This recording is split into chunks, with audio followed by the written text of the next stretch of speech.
Hello, I'm Callum Dilietto, and this is Flock Together, the podcast for events and travel professionals. Season 1 is in partnership with Visit Berlin, the Berlin Convention Office, and we're here today at Chewton Glen, where I am joined by David Watt. How are you? I'm very well, and thank you very much for inviting me to this Flocking Together, Callum. I'm quite excited. It's very exciting to have you, and you've embraced the brand as well, you know. We're almost matching. Well, I felt that, you know, the autonomal kind of Burgundy was the way to go, and Flocking Together has got that kind of essence to it. So what more can I do? We truly are birds of a feather. Yes, definitely. Truly. Yeah. How is things at CI Group, and how are things with you? So things at CI Group are tremendously busy, which I'd be really pleased to say. I think we're going through a real growth spurt back into the event side, corporate innovations, the events industry. Things are going really well. We're recruiting really hard at the minute. We're trying to get more people on board, but that's a kind of stretch, and I'll maybe come back to that in a minute. We can maybe delve into that a bit more. But overall, business is going well. We're growing rapidly again, which is great. So, and enjoying life, yeah. So the first part of the podcast is about reform. It's an opportunity for you to get that quill and write a letter. I'm assuming it's going to be talent related. You're absolutely right, and the biggest challenge we're finding is talent in the industry, and attracting the right talent to the industry is quite challenging, I think. And I'll come back to what the role that academia might play in that in a little bit. But what we're finding is, as we're recruiting people, it's hard to kind of attract people back. And I know that we've had COVID, but I think that's long gone. But then we had Brexit, and then we had a kind of like a work-life balance. So those three things added together have really kind of like they've diluted the experience within our industry. And what we're actually finding is the experienced people now are actually quite exhausted, and they're working relentlessly hard and trying to fill that diluted gap.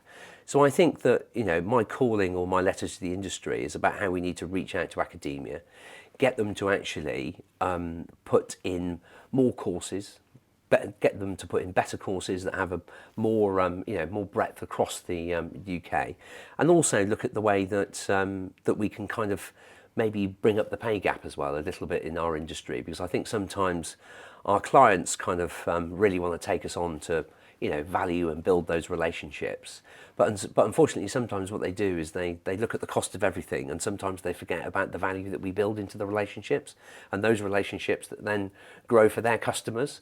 So that'll be a bit of a calling back to me to ask our people to recognise that.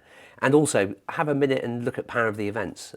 Rick and Simon are doing some great stuff there about reaching out across the 5 nations to, you know, bring academia closer to, you know, supporting the industry and lobbying government, and I'm playing quite an active role in that as well. So yeah, I think having academia involved at all levels of the industry, trying to get them involved in quite a few of the problems, whether it's, you know, the talent pipeline, whether it's sort of even the pay gap, pushing things through. I just think there's certainly a role where education and the industry can come together and have a closer relationship. Yeah, I mean, and you're absolutely right. And back to that well-being part, I mean, Deloitte's just put a study out that 70% of C-suite people are thinking of leaving the industry, C-suites and execs, because of the kind of the work-life balance, because they're just exhausted. So we need to bring more people in to support those people, so we don't have more people leaking out the top and making the situation work. So yeah, that's what we need. That's my letter to the industry, and that's how I'm quilling my ink today. I love it. I absolutely love it. So the second part of the podcast is remember. And so I'm going to challenge you to remember your first ever work trip abroad and what that was like. God, my first work trip. Now you've taken me back. So I've been in this industry for 30 years nearly.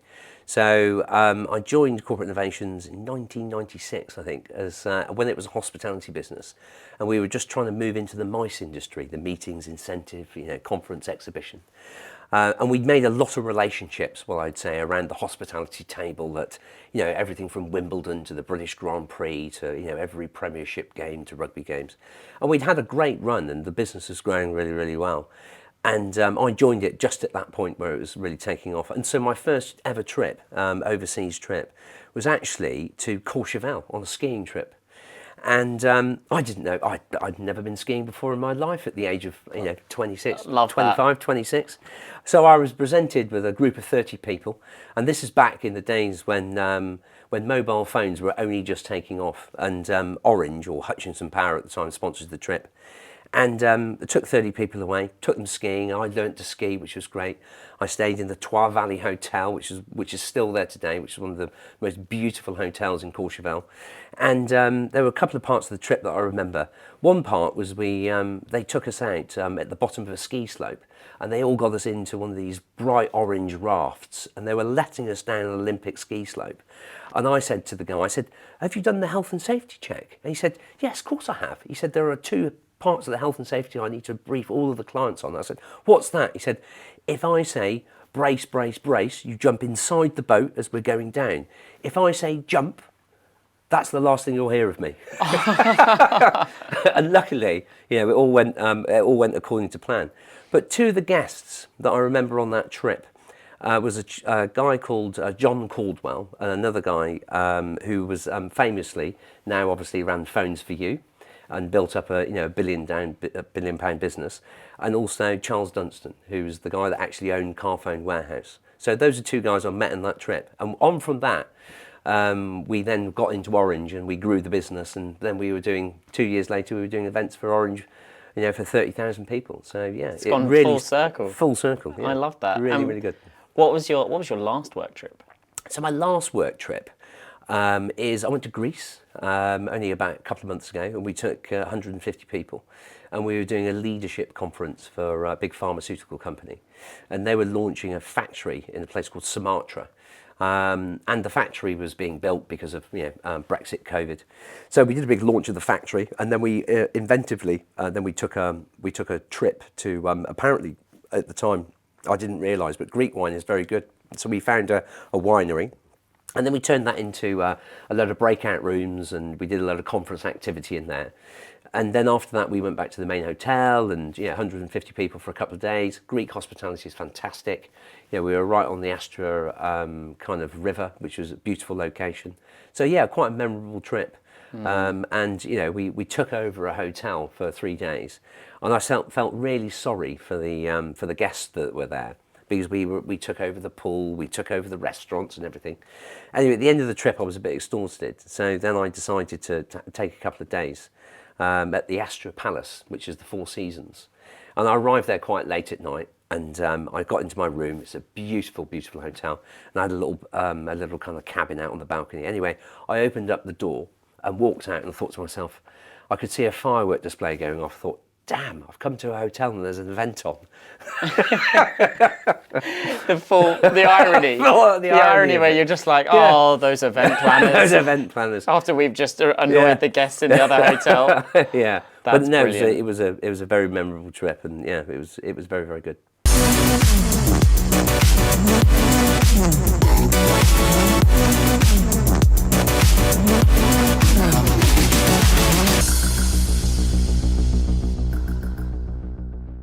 And if you had the superpower to transport yourself back in time into your body in the past to relive a destination experience, what would it be? I think, that's always a challenging one, and I think I'll pick one that I actually relived recently last year myself. So luckily, as I explained, Corporate Innovations came out of the hospitality industry. For 10 years, we had a yacht at the Monaco Grand Prix in the harbour. Amazing. And we had 100 guests on it. And we would always have a Formula One team on there that would have a party on board. We'd always take 20 or 30 of our clients, and then we would sell the rest to kind of like balance out the event. So it was never really supposed to. It was more of a marketing exercise to actually demonstrate how well we could run events, because the complexity of running an event during the Monaco Grand Prix for 100 people, I can assure you, would stretch any event manager anywhere in the world. And I think the one year that I remember the most, which I think was 2004, it was because the Cannes Film Festival happens the week before the Monaco Grand Prix, and in that particular year, we had Jaguar Formula One as a client staying on board the boat, and they launched Ocean's 12. which and they had the Steinmetz diamond in the nose cone of the Jaguar, and we had that Steinmetz diamond on our yacht for a party, and at that party was not only the Prince Albert of Rainier, there was also Brad Pitt, George Clooney, Matt Damon, and of course Webber, who famously won the Grand Prix, who crashed in the Grand Prix that year. So I suppose, and why would I relive that? So it was pretty an amazing moment to be. And I actually went back to the Monaco Grand Prix personally, actually, last year with a couple of friends, and kind of like relived that moment. And were the couple of friends George Clooney and Brad Pitt by any chance? Unfortunately, though, I lost their number, or did they lose mine? I can't remember. But no, it was quite a spectacular event. I feel like if any movie, if you know, like the Oceans movies where there's literally a star-studded cast, that is the movie that you want to be like, oh, I'm just just partying with the cast. That's a great one. Yeah, it is. And of course, I've got some photographs of it, and now my mates think I've put myself in there via AI, but I can assure them it was a real experience. And if you could make any hotel that you've stayed in a home, which hotel would you live in? I think that's a tough one because there are so many amazing places in the world, and I've been lucky to travel around the world, and I could list off some of the most fantastic places. But home is home for me, and I live in the Cotswolds, which I'm very lucky to live, and I've been there for quite some years. So, and our Soho Farmhouse, a few people might know that it's part of the Soho Farmhouse group, and I go there actually, at weekends because it's not too far from my home, and the cabins there are amazing, the people there are amazing. It's got some fantastic restaurants. It's a real home for me, and whether it's summer, whether it's winter, it just has a kind of a magical calmness to it. So probably Soho Farmhouse is my hotel that I'd like to live in. I think that's a good one as well, because I think they try to be that home away from home as well, don't they? So that feels like they're doing something right. Yeah, certainly. Definitely, yeah. Now, most people in the industry organise events, experiences, incentives for their clients and for other people. But I would like you to reimagine your role and actually organise an incentive trip for yourself. Once in a lifetime opportunity that you're organising, you're rewarding yourself. Where would you go? What would you do? And who? I mean, you're already rubbing shoulders with so many celebrities, but if you could have another celebrity guest, who would it be? Well, I think I might tell the story in a slightly different way. I'll tell you an incentive that I'd like to redo again, which I did some years ago. Again, it was telecom industry, 3 Mobile. We took about 50 people away to Australia, and we landed in Australia, and we stayed in a beautiful hotel just overlooking the Sydney Harbour Bridge.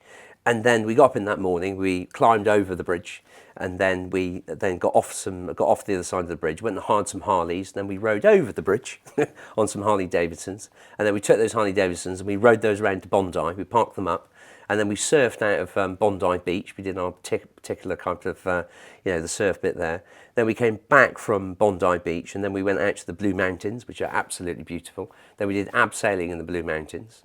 Then we came back from the Blue Mountains via helicopter, landed by the Sydney Opera House, and then we had dinner in the Sydney Opera House, which was just absolutely incredible, looking at the Sydney Harbour Bridge. And then from there, that was the trip that we ran, and then I was lucky enough to know Leanne Corrigan, who worked for Business Australia at the time, and then she did a fam trip up to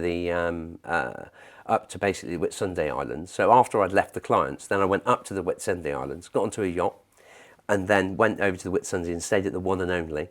And then at the One and Only hotel, we were lucky enough to then be picked up by helicopter, just flown out to the Great Barrier Reef, where we went diving on the Great Barrier Reef, then to be picked up by the same helicopter. And I remember this story, Leanne, this comment that Leanne made.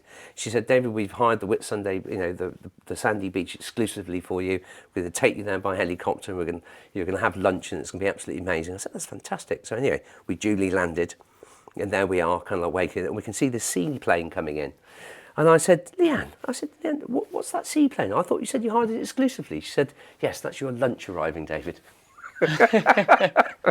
So, I also like the idea, hold on a second, why is someone entering my airspace? This is outrageous. I've been helicoptered everywhere on this trip, and now there's this daring plane to come here. That's But brilliant. that's a once in a lifetime experience. That's super exclusive. And I feel quite, I feel really lucky that this industry has given me those types of experiences. That, for me, that's quite something really. And that's why I'd kind of like encourage people to come into it. Yeah. Because you can get those types of experiences. Okay, yes, it's hard work. Yes, you have to put the hours in. Yes, it's weekends. Yes, it's a little bit more than, maybe your average finance job. But then you get to experience these things that other people otherwise would never do. Exactly. So if you're there, you're sitting, you're reliving your Whit Sunday experience, and you're having dinner, the seaplane has arrived, but not only has your food arrived, your celebrity guest has arrived. Who is that celebrity guest? Well, ironically, there was a celebrity guest on that trip in the One and Only. Okay. So it might not be the celebrity guest that I'd take, but the funny thing was, is when we got back to the hotel, you'll probably guess the celebrity guest when I tell you that it's obviously the famous thing that's filmed in Australia with In the Jungle. So we were back in the bar that night, and I was stood at the bar, and of course the One and Only hotel manager, barman, they all thought, we were obviously incentive travel guests. We weren't necessarily recognised, but they recognised us as a group. So I went up to the bar and just put my hand up, and they duly said, "What would you like, sir?" And they ran around and served us.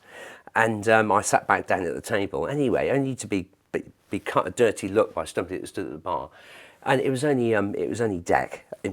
No. He was there, and if you look it up, that was the day he proposed to his wife on the Whitsunday Islands. I love that. He's there trying to order some champagne so he can put a ring in the glass, typical stereotype, whatever he did. And you're like just cutting in and being like, "No, excuse me, can we get our drinks over here for the incentive fan?" That's brilliant. So the final part of the podcast is a quick fire round, and it's an opportunity for you to react. So no thinking, just react. Are you ready? Yes, I'm ready. Packing, last minute or a week before? Leading up to the week. Okay, but fairly well prepared. Fairly well prepared. Okay. Yeah. Carry on or check in? Carry on. Airport lounge or shopping? Lounge. Aisle seat or window seat? Window. No one like middle. Middle is never an option as well. By the way, I love it. It's aisle or window, but middle, that's just a silly idea. City or nature? Nature. Lay in or early start? Oh, lay in. Poolside or seaside?